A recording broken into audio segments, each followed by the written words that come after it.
Now we're good? Yeah. Buckle up for safety. First person view of QMan's day. Oh. You want to narrate it, or am I the videographer? Just the... Alright, Quinn, since this is episode 1 of the real South Shore saltwater redneck Cowboys of Long Island, who also happen to have built America, I feel like you need to give them your quick... Where's Junior going? Your story. My story? Your story. Right now I'm mad at Junior because he's wasting gas and driving down the block the wrong way. No, not that story. Your story of Quinn Bedell. Oh, Quinn Bedell. That's me. Yes. You start your business. Legally? No, like, when did it all start? When did your passion... It all started one day when my grandfather said, "You gotta mow the fucking one." And I said, "Okay, Skip. I'll mow the one." And it's all been downhill from there. It's all been down. So your grandfather was a big influence. Big influence. Look at that nice dead standing tree. It's by the power lines. I'll get called to take care of it. I can't say teenager owned anymore because now I'm 20. And now you're actually almost a real adult. One more year. Oh, look! It's Brian Rollinstar, the man who built America. Brian, you're going to be on our YouTube video. Talk about how you're the man who built America. Rollinstar, the man that built America, is good. He is, currently working on a couple projects, to greater the world. To beautify. And to bring progress to the U.S. of that year. Okay, you just put up the new flagpole at the White House, right? The beautiful pole we thought. Yes, I did. I did. Nice. We were part of the ruination of the Rose Garden too. I wasn't really in favor of doing it, but what the press wants, the press gets. Yeah. So now we have a patio. We have a Nicolog paver patio. Armor Tech. It always looks like new. Always looks like. No, then it's not Nicolog. It's Cambridge if it's Armor Tech. Oh, okay. Nicolog is. I don't know what Nicolog is. I don't know what the hell they got.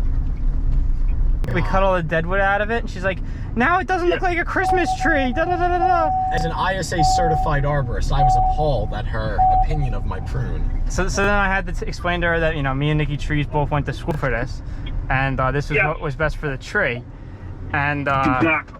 She still wasn't happy, so we pruned it a little bit more. Then she came out, and she was so happy. As long as she didn't get a pink flamingo with a that you were good. Sure note, she was so happy. I've never seen her so happy. She said that in her entire life, nobody's ever baked her a birthday cake. They've only ever bought her one. Really? Her whole entire life.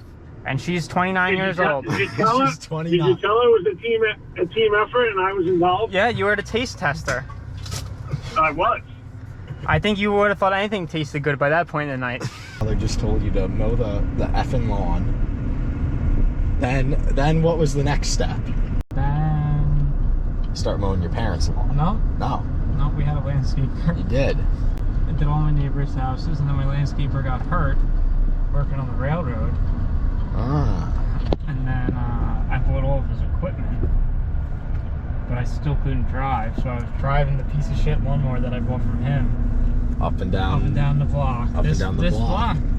Where it all started. Happy rock, as you say when you order Chinese food, because they don't understand. Happy rock.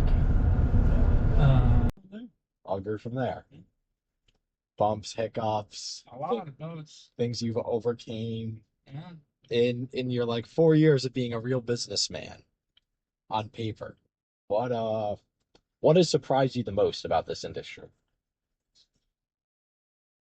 The amount of people that call you and then don't call you back, and then bothers. All for nothing. All for nothing. Or how long it takes for them to pay you, because they don't think that you're deserving.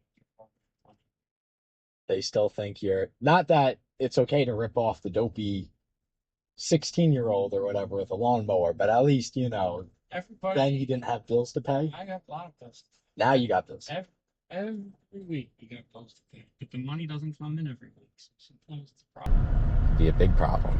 It is sometimes a cash flow issue. Cash flow issue. Just like when I was Nicky Forrester, wheeling and dealing timber in southern New England. You had a cash flow problem? Major cash flow. Yeah, you think a sawmill is just like something that prints money. It turns out it's a incredibly challenging business to be in.